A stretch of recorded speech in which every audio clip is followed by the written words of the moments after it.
Hello, and thank you for tuning in to the Flatiron Syndicate Motorsports Podcast. This show is brought to you by Flatiron's Tuning, your source for any aftermarket or OEM Subaru parts. Be sure to check out our store at flatironstuning.com and stay tuned with Flatiron's Tuning.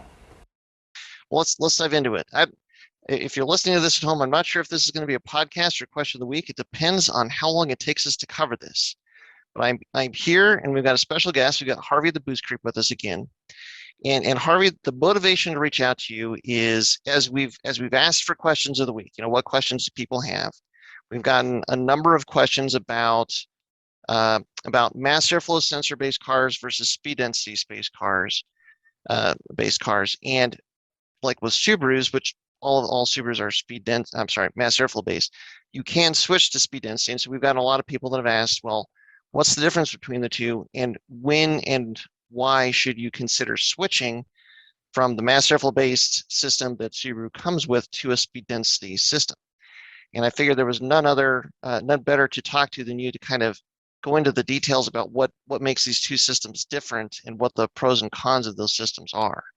Sure, so, yeah, I'd be happy to help. Yeah, thanks very much for making the time. And I think probably as good a place to start as any is how does each one work? So what is the mechanics behind each one?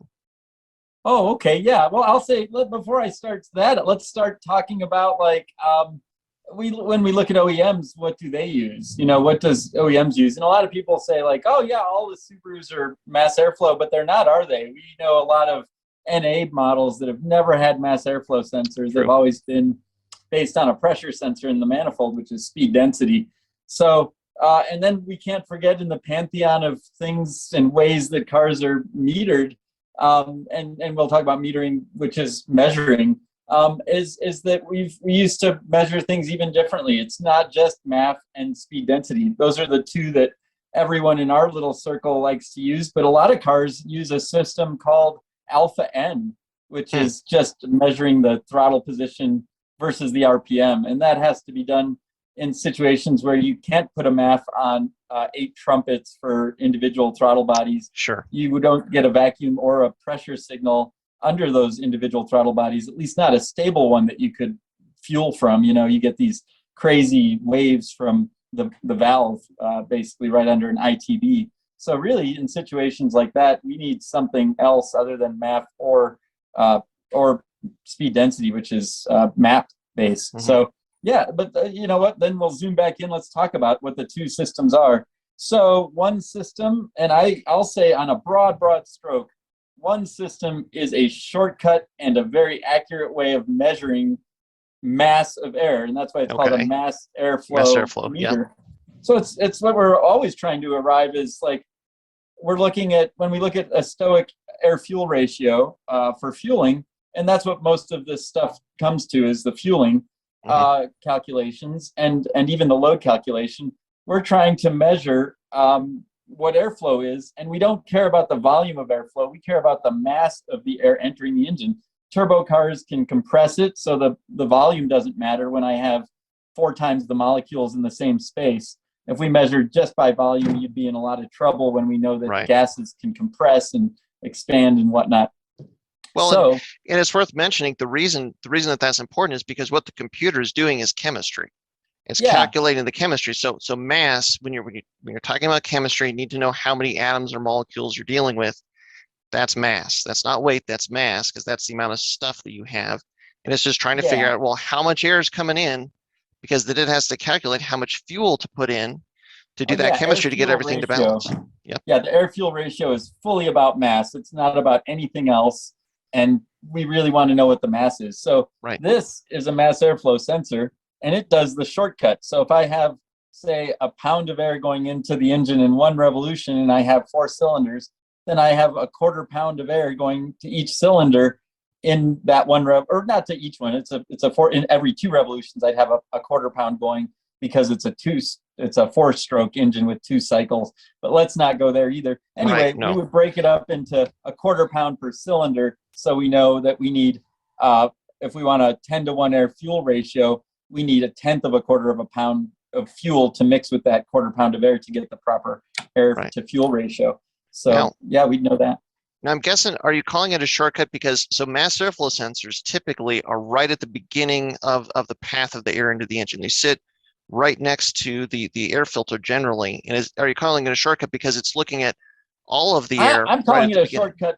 Yeah, it's a direct sensor of mass. So Hmm. it's getting right to the heart of the equation of what do we want to define, which is the mass of air to the mass of fuel when we're talking about fueling.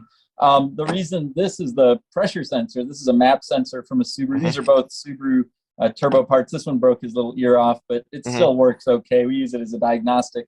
But Hmm. basically, this one is part of an equation, which is a really cool equation called the ideal gas law, which states, PV equals nRT. I'm not going to go through that because I can't even remember what all of them mean for the most part, but it basically says pressure times volume is equal to an ideal gas law constant times the mass times the absolute temperature. Right. And keep in mind, we're talking about absolutes. So this is a MAP sensor. It's an absolute pressure sensor, and it plugs into part of that equation. And the car calculates the mass of the air from this data every single time that it's looking at it for the cylinder as Right. well. It's just not measuring it directly. It's using this as part of a small part of the equation, and this is located in the manifold, in the intake manifold, Usually and right so about the throttle body, I think.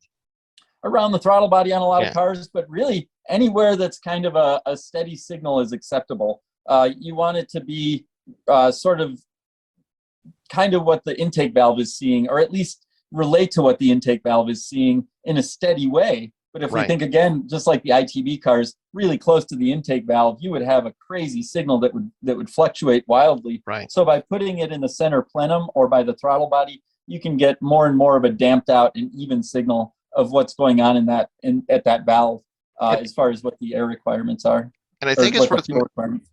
Sure, and I think it's worth mentioning that so both systems, what they're looking at is the volume of air, the mass of air that's going into the engine. They're just using a different way to measure to calculate that, but Yeah, they're both doing the same thing. They're doing it at a slightly different calculation. yeah. So So this is my glasses, and yeah, if we look at it like this is how I always describe it. It's like you can have a set of glasses made out of glass, or you can have them made out of polycarbonate these days. And yeah, you'll have people who say, "Hey, glass is much better," and then other people say polycarbonate's much better, and they'll have their reasons for it. Glass is harder to scratch initially than polycarbonate, but polycarbonate can take a bullet or something, or mountain right, biking can crash and it can be a safety goggle. You have arguments for each style of lens. So I've right, got two lenses here. One could be glass and one could be polycarbonate. What we're trying to get rid of is errors. So if I can mhm, highly get a good grinder, and someone can grind me a nice grind that's my lens, prescription, yeah, then I'll be able to see the world clearly and measure what's going on with the world, whether it's glass or polycarbonate. We have two different styles of measuring the mass of air. If either one is calibrated correctly, where all the factors are taken into account really well, then you have a clear view of the mass entering the engine, whether you're doing it this way or that way. The right, same thing is true for a bad calibration. I could have glass could be a better material for lenses than polycarbonate, but if my grinder is an old stone or someone that doesn't know how to grind a glass lens, then right, whether or not he gets a good prescription for me, if he doesn't know what he's doing, that lens is going to come out bad. Just like a right. car is going to run bad. And we have a lot of opinions about whether MAF is better than speed density based on that. When the people don't understand that it's really not just about whether it's MAF or speed density, but is it well calibrated or not? Yeah, they're both trying to accomplish the same goal. They're just using a slightly different data set to calculate that same value. Sure. So that's as good a place as any to ask. Let's talk about the pros. What are the advantages of a mass airflow system, and what are the advantages of a speed density or manifold pressure based system? Yeah. I'll say once when they're in perfect calibration, I don't see a difference as far as if you can measure two different ways of something accurately. There is no difference in the advantages of pros and cons. The problems come in when we run into problems with measurement. Hmm. So I'll say this one is, for instance, this is problematic. The speed density, it's problematic because if I tune a car and its volumetric efficiency changes, say its displacement changes from cylinder wear and the cylinders are growing bigger, this doesn't know that. It's still calculating based on the volume that I gave it initially. We actually plug in the volume of the engine. So if I have a 2-liter engine, it knows that as part of the equation. That PV equals nRT takes all these knowns, and some of them are assumed, like the volume of the cylinders. If I rebuild the engine and put a head gasket that's thicker on it, that could change it. Engine wear changes volumetric efficiency drastically. A burnt valve or something like that, it won't keep up with any of that. This, however, since it sees the change in airflow directly, it will see all those wear items very well. So as the engine changes its VE, this thing's going to keep up with it. If I have someone sticks a potato with a hole in it in my tailpipe as a joke, and I can't, this will see it immediately, whereas this won't see that at all. And yeah, it's pretty interesting. I'll say the other thing about these is that they assume there's something in the background that most people don't see, and that is the measurement of back pressure. And there are systems that are speed density that actually measure the exhaust port pressure.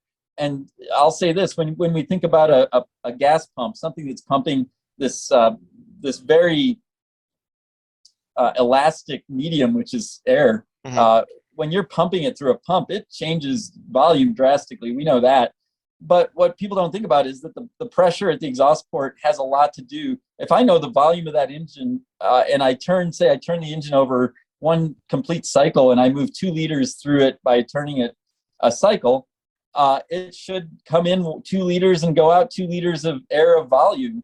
But if I put my hand over the exhaust port of that engine and I do that same crank, it's not going to move 2 liters of volume. It'll be that'll be compressing it against my hand, and the efficiency of that pump goes down. It'll just whatever can seep past my fingers is going to get out. So we can see those types of things are not measured when you're only measuring the pressure in the intake of that pump, which is what we're doing with this speed density. We're not looking at restrictions on the backside. So this equation can get messed up by problems with restriction, with exhaust, because we're not measuring that side, or things like burnt valves, things like that. It doesn't see any of that. It only sees the pressure in the intake manifold and assumes a lot of things from that. Whereas this is always measuring, even this somehow knows what's going on in the exhaust. It says, wow, he's plugged, he's not moving as much air, and it knows that intrinsically immediately. So that's the good side of this. The mass airflow sensor. That's all these are all the plus sides of this guy over this guy, is what I just spoke of. So a couple different points. Yeah, let me see if I can unpack that, or see if I have heard it right. So that the manifold pressure based system, the speed density based system, because it's using a pressure sensor, its accuracy is based on the accuracy of that pressure sensor. And it is, yeah. And so if that pressure sensor to do the calibration is dependent on the accuracy of the volumetric efficiency of the engine. So if you see some changes in the volumetric efficiency of the engine, then that could change the calibration of the pressure sensor, or the accuracy of the calculation that the pressure sensor is doing. Does that sound right? Yeah, that is correct. And it no longer knows the efficiency of the engine. And we're not even with these types of systems, we're not calibrating the sensor like we do on this one to the engine. Right. We're actually doing what's called filling in a lookup table. So we're going into a grid and we're saying, hey, at this manifold pressure and this RPM, this is how much volumetric efficiency we have going on here. If we go to this system, it doesn't do that. It just measures it and it knows how much to divide. So this is a lookup table that can be fooled. If I then go and I put on if I make a change to the engine or something happens to the exhaust valve and it burns, it cannot keep up with that. Whereas this one can keep up with that intrinsically. So what you're saying there is that with a speed density based car, or a manifold pressure based calculation, it's not doing a real time calculation continuously. It's going into a table that says, well, at this pressure and at this temperature and with a couple other variables, then this is the amount of air. And so you're dependent on the calculations in each cell that it's referencing being correct. Is that fair? Yeah. I would say what's more fair is that we're going through it and using that as an indicator, and then we fill out a lookup table that's based on the sensor's reading with speed density. We don't do that with the mass airflow system. We just calibrate the sensor. So with the mass airflow system, and what you have in your hand, the Subaru system, it's a hot wire MAF. Yes. So what you're saying is that the sensor, the mass airflow sensor, is better able to deal with changes in real time. And the reason for that is the way that is taking a reading is there's a wire that is heated to a temperature, and every molecule of air that hits it is going to take some of that heat away. And so basically is it 0 to 5 volts? Is that right? It is a 0 to 5 volt sensor. Yeah. In So Subaru. Yeah. yeah, You could have others, but yeah.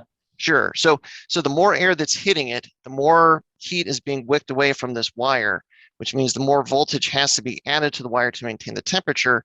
And they know basically based on how much voltage has to be added, the mass, basically the number of molecules, which is the mass of the air that's hitting that wire. And that's a real-time calculation. So that's something that's continuously being done in real time.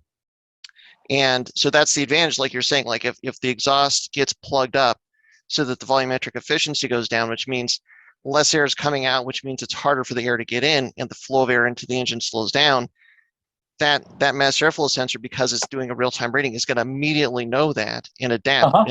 And adjust fuel instantly. Yeah. Whereas this system will still think at 10 pounds of boost and 5,000 RPMs that the same thing is happening, even though the efficiency of that engine has been cut down. So once calibrated, that's the downfall of the MAP system, is it's truly a lookup table looking up data that we sort of fed it and during the calibration process, whether that's being done at an OEM dynamometer in the factory, or whether it's being done on a chassis dynamometer or on the street with data logging. That doesn't matter. What we're doing with speed density is we're feeding it the volumetric efficiency, essentially. The neat thing is when we're actually doing that, if we have all our ducks in a row, that becomes a very neat thing. It becomes an actual map of the volumetric efficiency of the engine. You can see that it looks just like the torque curve, essentially, because the torque curve mimics the VE curve of your engine.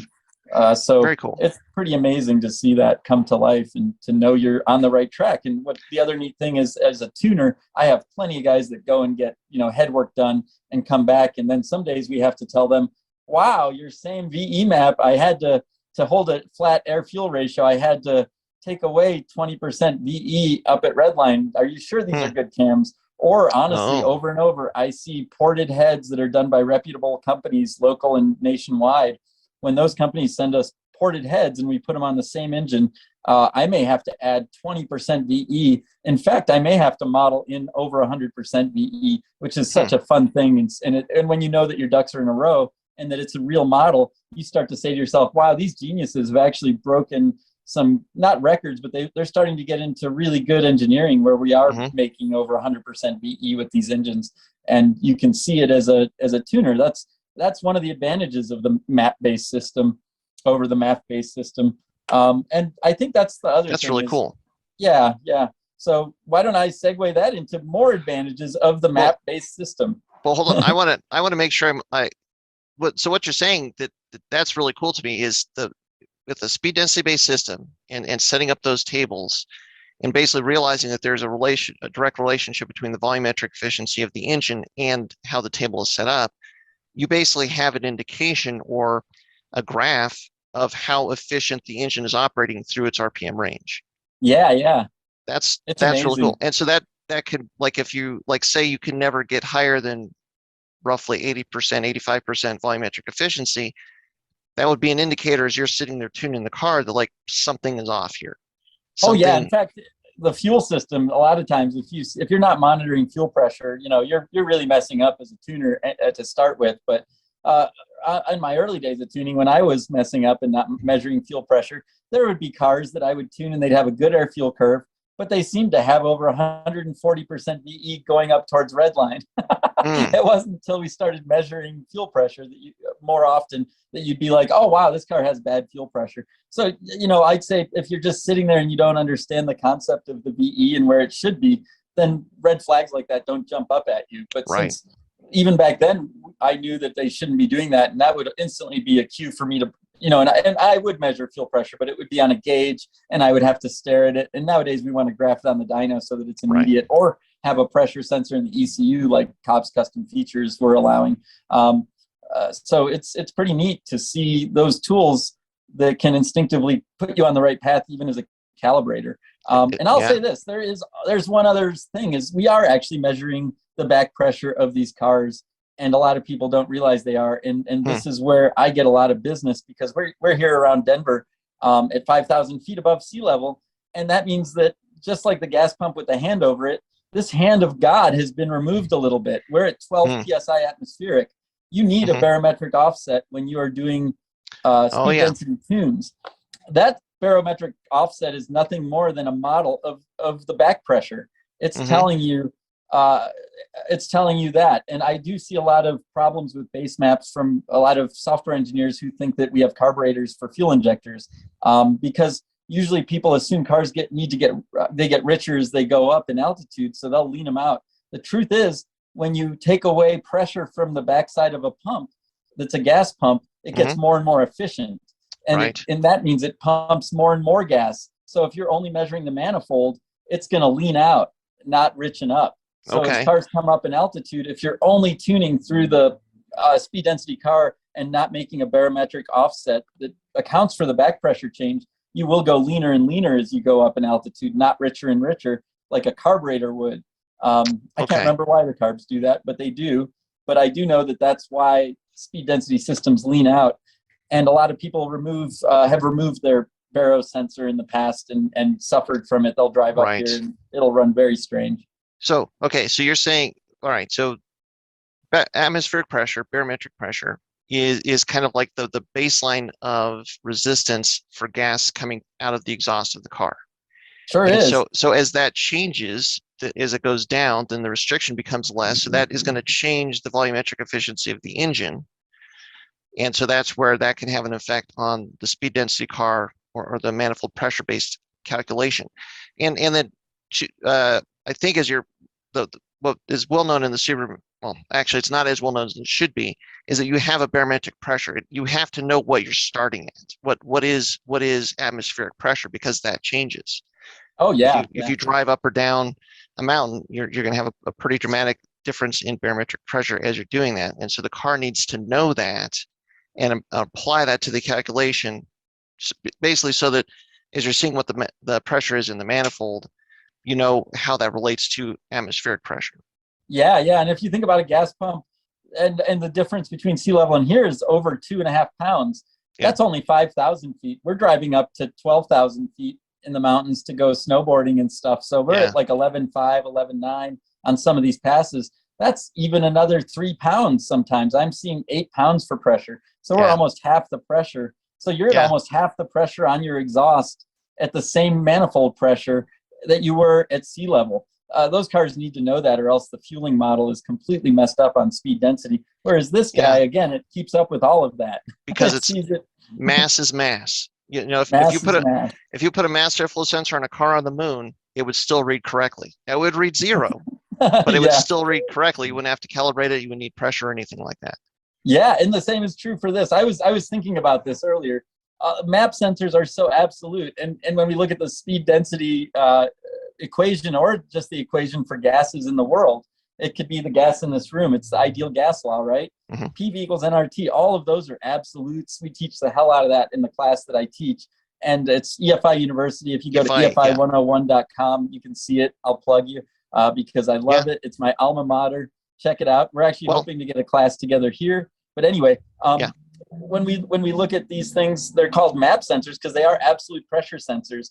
People, they think that this is, I'm standing at 0 psi, right? I'm not like blowing up or anything, but I'm standing at 12 psi right now. And I think it's interesting. And this is going to get pretty esoteric and trippy and hippie weird here in a second, because this goes to the absolute vacuum of outer space. This would measure accurately as you go up through the stratosphere and through the ionosphere and all of that. You might even still get a reading on this thing all the way, pretty far away from Earth. And then it would go to 0. But what I was thinking about today is there's no negative. You could actually technically calibrate this for negative absolute pressure, but that's impossible. That's like talking about antimatter. Ooh. Is that hard? That hurts my brain a little bit. Yeah, because I know. I mean, well, I'll shut up. Let's go back to cars. Well, no, because this is PSIA, pressure absolute, versus PSIG, gauge pressure. Yeah. And so absolute pressure, there is no vacuum. It would just be, I think, zero, because that Zero, would be negative. basically the absence of any Yeah, could you imagine if gas. there was like a CERN, like a super collider, but instead of a CERN, it's a super sucker, and it's trying to make Right. a deeper than zero vacuum? You could never arrive at that. You could try all you wanted to. There isn't a big enough super collider sucker Well, I to don't make. know.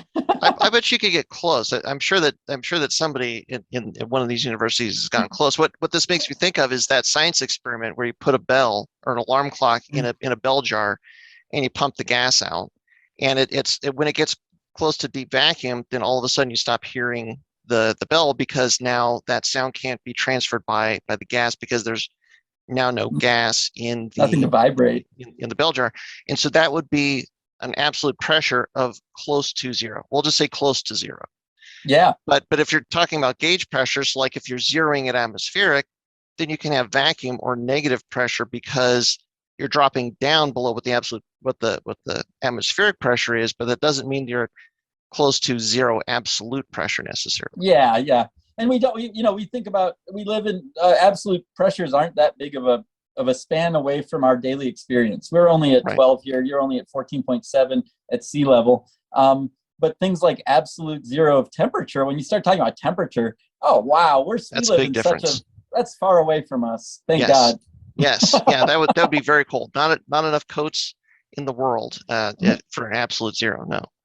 Well, Yeah, and where it's relevant here is because we're talking about chemistry, and ultimately the value that you're using for pressure it's with an this absolute temperature, absolute pressure, well, and and you're mass. trying to calculate from that how many molecules there are. So there's you still need to know like what that pressure is. Absolutely, not just relevant to whatever atmospheric might be at a given point. So maybe this is a good segue to talk about some of the, let's say, challenges of each system. But at this point, we've talked a little bit about the mass airflow sensor. We've talked a lot about the manifold absolute pressure sensor and the complexities of it. So I'd say Yeah, that one thing is that there's a lot more complexity to the manifold absolute pressure based system, or the speed density system, compared to the mass airflow system. yeah. You So have a number of sensors that and even plugging an assumed value into the equation. We're always going to want to know the volume, that V in that equation, which is the displacement of the engine. We're always going to want to know the air temperature and convert it to right, absolute temperature. We're yeah, always going to want to know the pressure. So it's taking a number of data sets from different sensors, and then it's calculating the ideal gas law from them. And then we're also offsetting it by a volumetric efficiency factor as well to make a lookup table at the end of the day, and we're mapping out what it is. Where when we map out a curve for a mass airflow sensor, what we're doing is we're mapping out what the mass airflow is, because we know what the air because we fuel know what, ratio should be yeah, at a different voltage, and we can yeah, get an accurate representation. The neat thing about that curve is it's kind of like an asymptote, and it starts here and goes up in a weird curve. mhm, And it doesn't matter if I'm at high RPMs and no load in neutral, and I might be at like 1.5 volts over here at the bottom of the curve, or if I'm under heavy load but 500 RPMs in fourth gear, it might be also at that low airflow. This one can encapsulate lots of different data in itself, because the mass is the mass, and there are different situations where the same mass flow will be going through the engine, like high RPMs, low load, or low RPMs, high load. You might okay. have the same airflow going through the engine in both those cases, and this would certainly show the same voltage in both those cases. So Because if the mass is the same, the numbers, the value, the reading is going to be the same, because that's what it's looking at. yeah, so it takes up less computer memory. It has less. It's less memory intensive to measure this way and more accurate. I like all of that, but then that begs the question: why do we always throw these in the garbage and go running to this? Well, we're going to get there, but I want to hit a point home with Oh the yeah, I speed got to density talk about system. this one. Well, Yeah, well, so one thing that dawns on me here is like if you have a car that was designed from the factory to run speed density, you have an advantage there as far as it being tunable and running properly, because you have all of that R&D that manufacturer has put into to setting up and putting in place all the sensors that you need, giving you all the tables that you need, and probably backup verifications to try and make that as accurate as possible. Because like to hear all of the challenges with speed density, it seems like it would be hard. Like how can you have a car that could be tuned and you pick it up at sea level and then you drive it over, an 11,000 foot pass and then back down to sea level and it runs flawlessly the whole time? Can certainly be done. It is done. A lot of manufacturers do it, but there's a lot of work and experience put into setting that car up to be able to do that.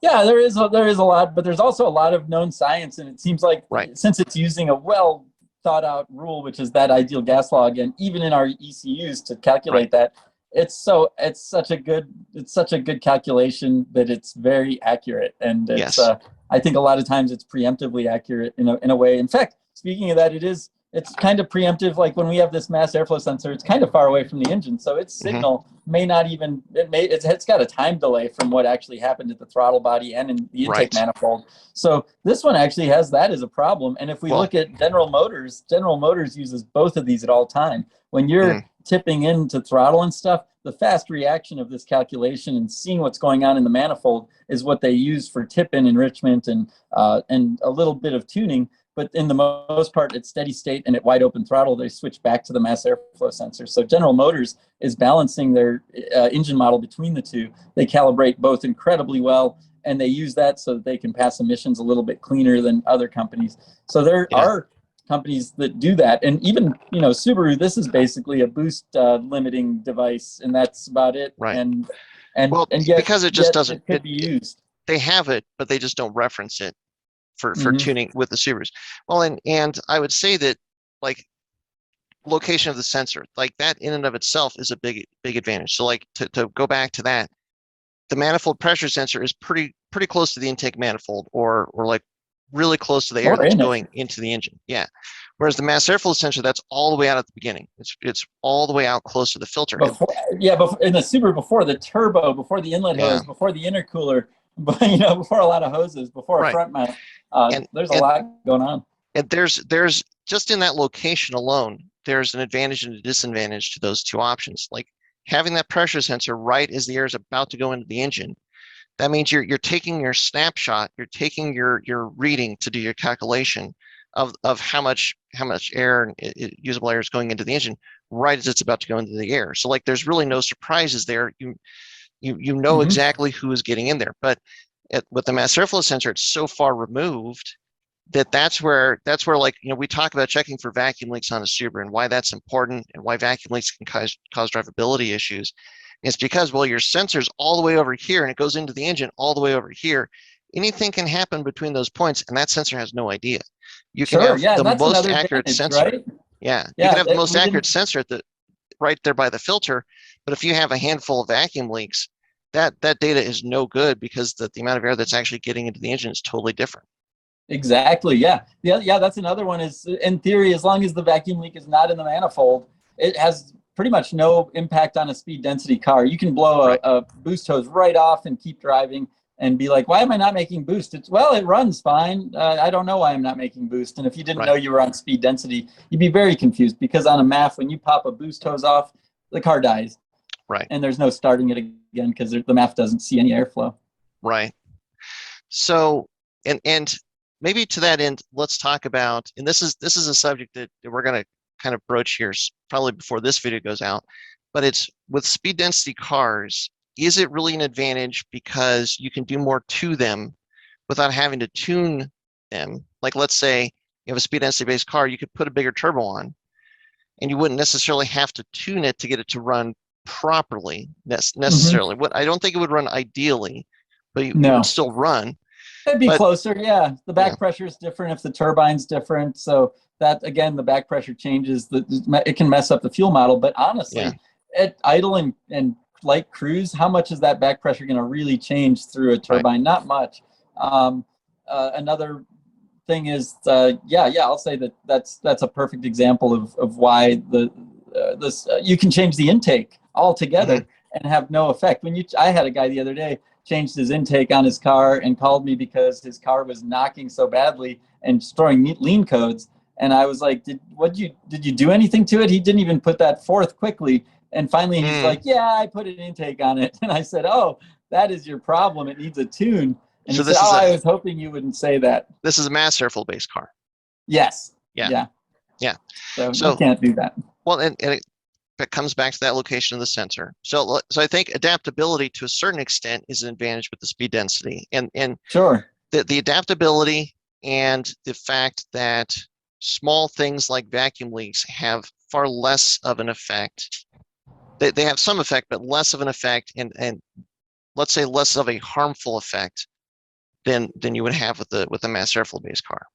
Yeah, it's interesting because I mean, you look at what a harmful effect it is. If I have a boost leak after the turbo, that's going to run rich and just eject air all the time, Right.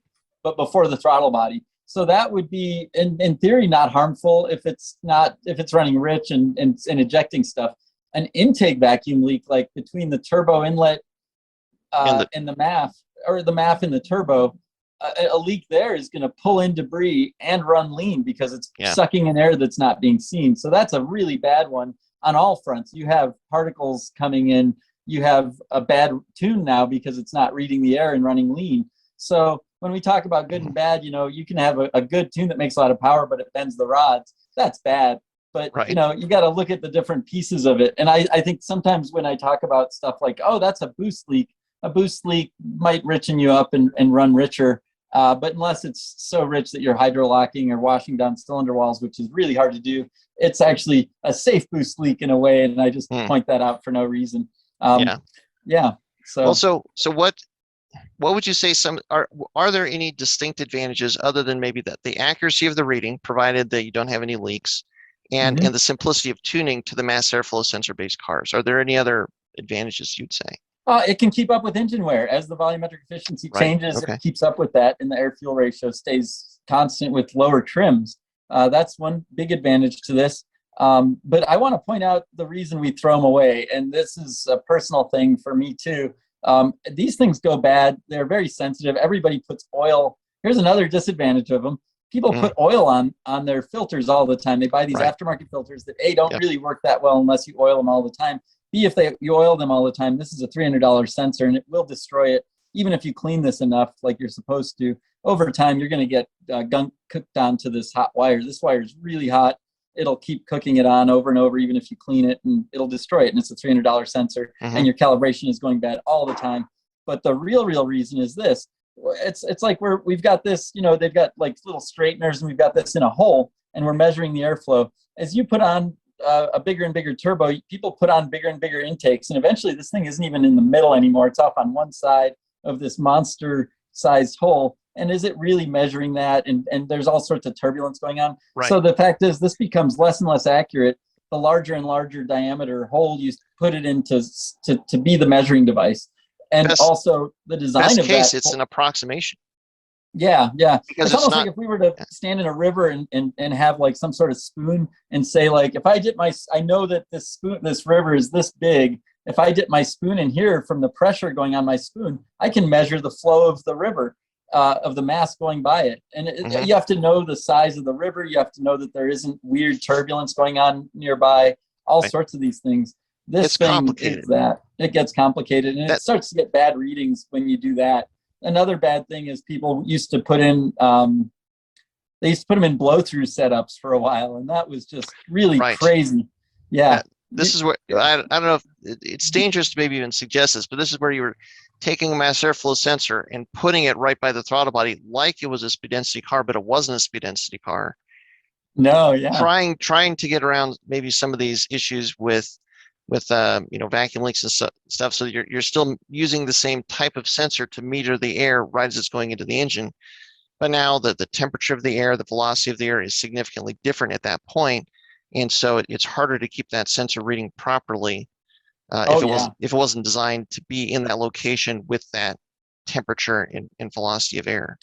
Yeah, and then also keep in mind, we also were putting them in front of really big turbos. So another reason we're ditching these is we're putting them in front of turbos that have inertia, and these have huge wheels. So when you let off the gas, it may stop ingesting air at the engine, but the blow-off valve is just going forever. Right.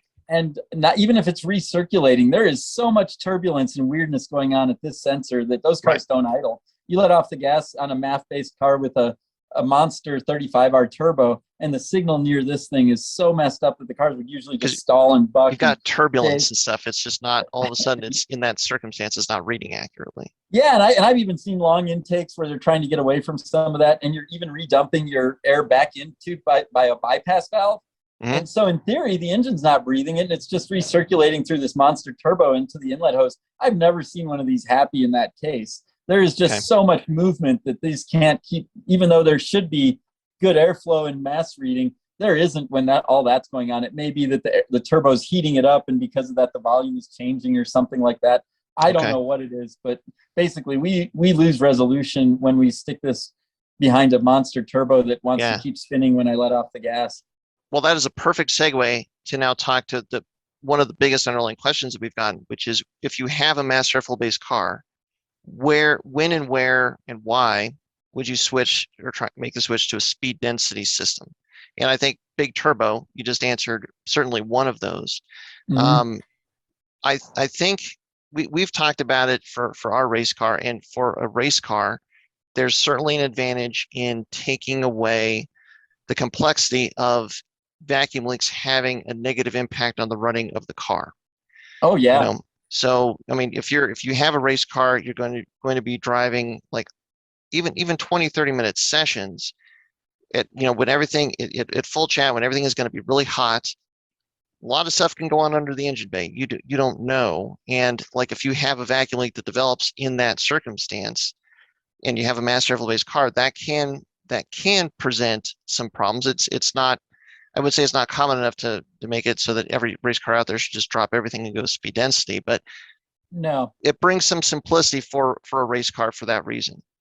And also, I think a race car, especially a race car where you only get one chance a year to do one run, like you guys up Pikes Peak, you're willing to push it on that run, and you're willing to make it through no matter what. And so a car that if it blows a pipe off just dies in the middle of the road isn't as fun as something that can start a boost leak and it stays in tune, or has a big boost leak and stays in tune, and you can at least cross that finish line. In fact, we've seen some cases where people's cars are on the last lap of hundreds of miles where you're like, oh wow, that happened in the last lap, that's amazing, you crossed the finish line. That wouldn't have happened if you weren't speed density. So speed density is a little bit more of a robust system, I believe, for race cars.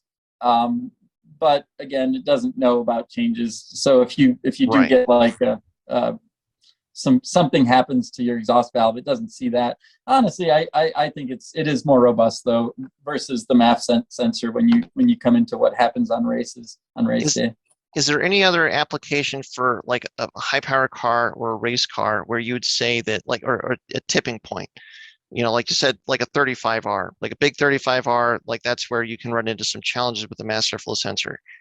I used to be an advocate that I wouldn't do speed density tuning until someone went to a rotated turbo on a Subaru. Most of my tunes are Subarus, so and it was like, hey, if I can measure airflow and I'm not running into any problems with the MAF system, I'm just going to stick with it until you give me a situation that I have to turn to it.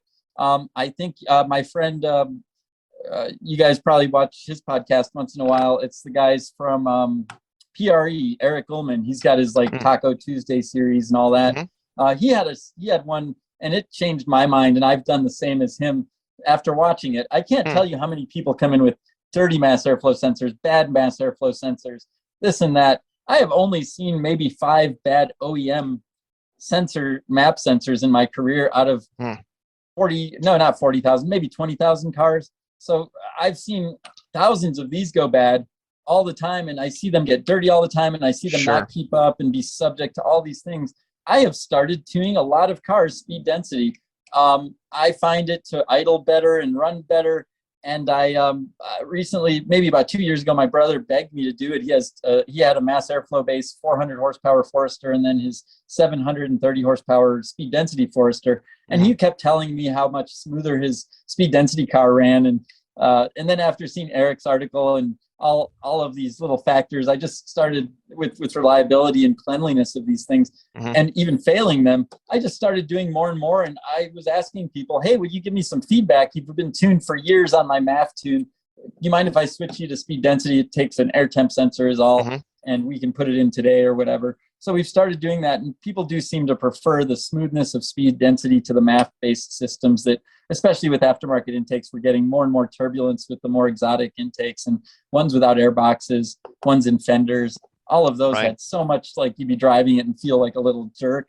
Yeah. And that's turbulence on this sensor. And with this calculation, it's very smooth. It's a very smooth reading. Okay. So higher power, motorsport application, and like just overall like smoothness of operation. Would you say probably like 400 horsepower and above? Like that's where there's some advantage in speed density over the mass airflow? Yeah, I would say either system perfectly calibrated. You start to run into problems around 400 on a Subaru build. And so we do switch to speed density on all of those. But at this point, I switch to speed density if someone just asks me to. Okay. I used to not. And they really should be equally good. I just find that the experience and the feedback I'm getting is that when I switch to speed density for some unknown reason, it seems smoother. And I'll say that I can hear the idle. I'm an idle nut, and I love drivability and idle. And I know that my speed density idle is such a smooth idle compared to mass airflow, even on a car that is getting a really steady MAF signal at idle. I can still see a smoother idle out of the speed density calculation. So okay. Well, and let's just talk not in great detail, but let's give the basic nuts and bolts of, okay, you have a mass airflow based Subaru and you want to switch to speed density. You said at the beginning that the Subarus do have a manifold pressure sensor. There's a pressure sensor on the throttle body already.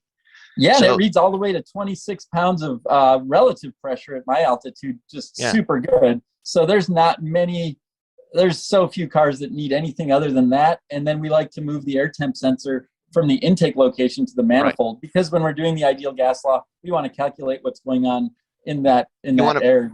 You want to be measuring the temperature and the pressure from as close to the same sample set as possible so that those two readings are you're calculating the reflecting mass, of each other. Yeah, you're measuring that packet. And think about it, the air coming into the engine has nothing to do with the manifold, especially when you heat it up with a turbo and then cool it down with an intercooler.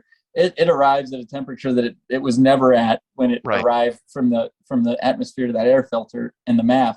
So we really want to see what it is once it hits the manifold. That data also is really helpful if you just as an owner of a car to see, like, wow, is my intercooler working today? If you're starting to see, like you typically see your air temps during a hard pull go up to 150 degrees or 110 degrees, and then all of a sudden maybe you let a nut hit your turbo or something and it damaged the blade. You're still hitting 18 pounds, but all of a sudden it's 300 degrees Fahrenheit at the manifold. There's been an efficiency change to your blades of your turbo. Sure. So we can see things that are starting to go awry with manifold temperature once in a while. Sure. Very cool.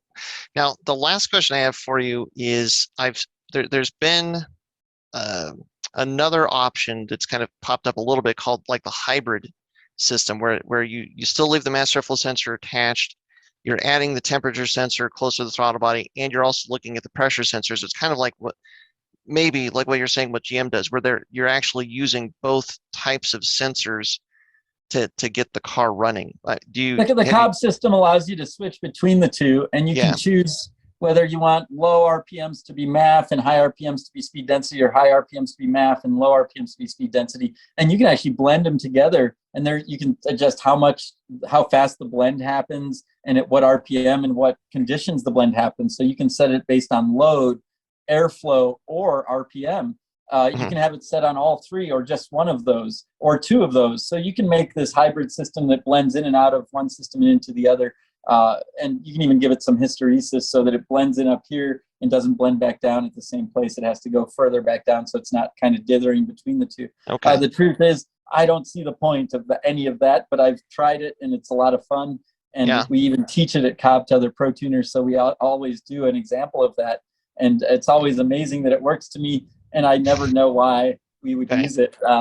It seems like the lure of it would be the best of both worlds, but like when you're describing it, you're bringing two complicated systems together, which has to end up in even more complexity. And I mean, maybe there's Yeah. certain applications where it would be like the I can't best think of an solution. application where I would want to use it, but I know people have used it pretty successfully, and they've said that using it for a speed density idle and then using the MAF up high, or using the opposite, MAF down low and speed density up high. But I've never found a case where I needed it, and Okay, I've tuned a lot of different cars. sure.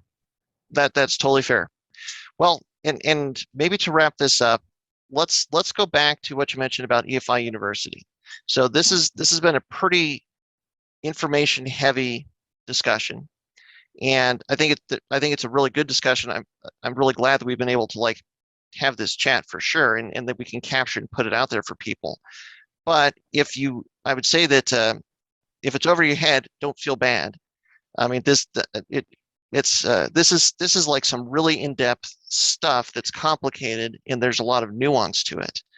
But EFI University is an organization that has classes to actually teach you like the very deep inner workings of how engines work and how engine tuning works, and just like what is the science behind how all this stuff is able to come together and make cars run the way that they do and make power and change things and all that. And I would say that if you are really interested in this stuff, you should check out EFI University and look at going to one of their classes. Like Harvey said, you've taught classes in your shop there before.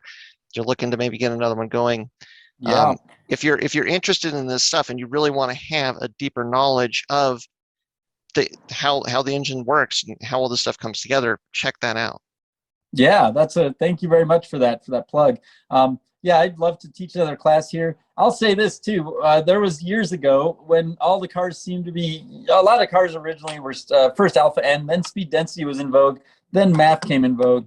When MAF came in vogue, I'd been working with, and I'd been taught, I took the class in '05, and I started teaching the class in about 10 years later. At that point, I went and approached the owner of the school, Ben, and I said, Ben, why don't we teach the class based on mass airflow? Let's rewrite the class. All these students are wanting us to, because we revolved the whole class around speed density. Mm-hmm. And I said, we should be teaching mass airflow because all the cars are mass airflow these days. GM uses them, Subaru uses them for their high performance. All the high performance cars were using MAFs. And Mm-hmm. I was, not all of them these days. I mean, we look at Audis, we look at Porsche, they don't use them as much. But I'll say I was really kind of adamant that we should at least kind of expand this part of the basic class. And he said, you know what? I want you to really think about why I would never do that. And I'm like, he must hate MAFs. He doesn't like MAFs. And I went home and thought about it. It only took me a couple days, but I called him and I said, hey, I know why you won't teach it, because we're teaching the ideal gas law. We're not teaching just how engines run. We're teaching science about Right. how air behaves when, not only when I compress it, but when I compress it with a bunch of fuel and then I light it off, that fuel is doing the ideal gas law's work, the Lord's work of heating up the gas and expanding Mm-hmm. it.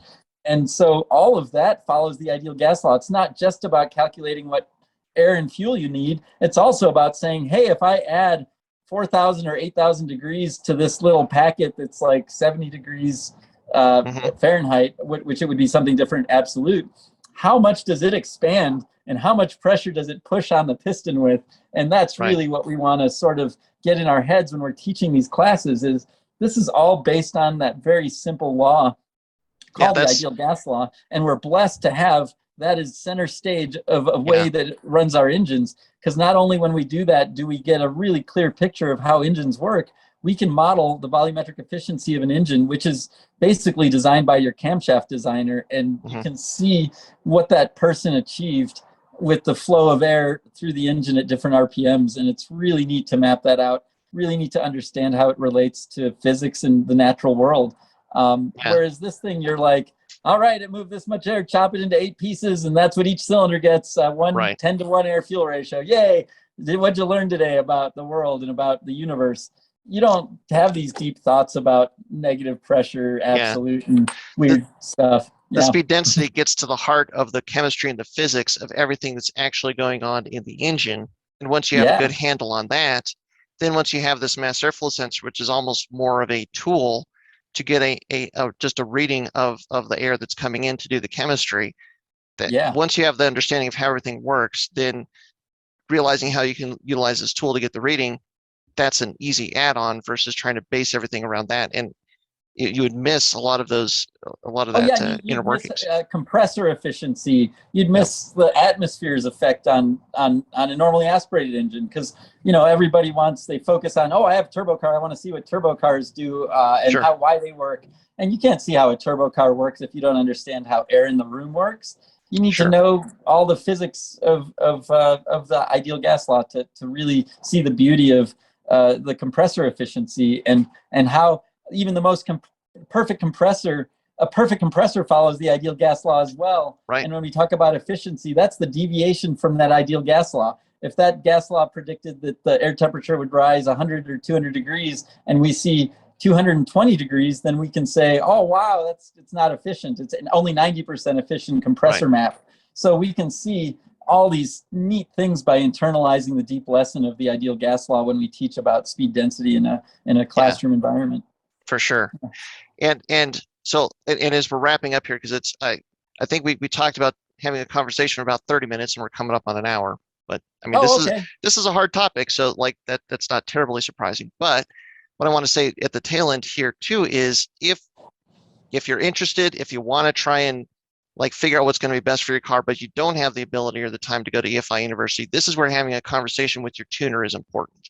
Having a conversation with a guy like Harvey that has done this in a lot of different applications in a lot of different scenarios so that he can talk through like, what are you doing with your car? What is the build?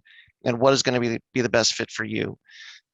So yeah, this is not an easy one. I mean, at the lower power levels and when everything is simpler, it's more straightforward. It's easier. But like as you get, with a more specific application, if it's a more and more purpose-built race car, if the power goes up and up and up, there's a lot more to consider there, and that's where having a good conversation with your tuner about what's going to be right would be the best thing to do too. Yeah. And if I'm busy, don't just take what I say and run with it. You should, if I'm busy, make sure you go talk to the mechanic that works here too, because he might tell you that doesn't fit that car. He must have thought you had an STI, not a WRX. This is Jerry from InBoost. Yeah. Very cool. Yeah. But there's happened tools. The other day. Yeah. Well, we all do our best, but you know what? Sometimes when you get a lot of questions, they all start to run together. Like I don't know how that happens, but it does. We're all human. So yeah. Well, very cool. Well, Harvey, thank you very much for taking so much of your time to talk about this question. It's a fun conversation to have, and I'm glad we were able to have it. And to everybody that's watching or listening, I hope that it's helpful. And hopefully this maybe answers some questions. And if you've got more questions, maybe we've given you some paths to find even more interesting and deeper answers to those questions as well. So yes, thank you. Thanks for having me on, folks, and thanks for letting me tune your cars for almost 20 years now. It's crazy. That's crazy. That's wild. We've been doing it for almost that long. That's nuts. But about very cool. 17. Yeah. Yeah. Well, very cool, Harvey. Well, thank you very much again. Thanks to everybody for listening. And as always, until next time, stay tuned with Flatirons Tuning. Oh, and thanks, and check out the Boostcreep. Watch what Harvey's up to these days. Yeah, having fun. Yes. Thanks everyone for tuning in to the Flatiron Syndicate Motorsports Podcast. Once again, we'd like to let you know that your support is what makes this show possible. Be sure to check out our online store at flatironstuning.com for any of your aftermarket or OEM Subaru parts needs. And as always, stay tuned with Flatirons Tuning.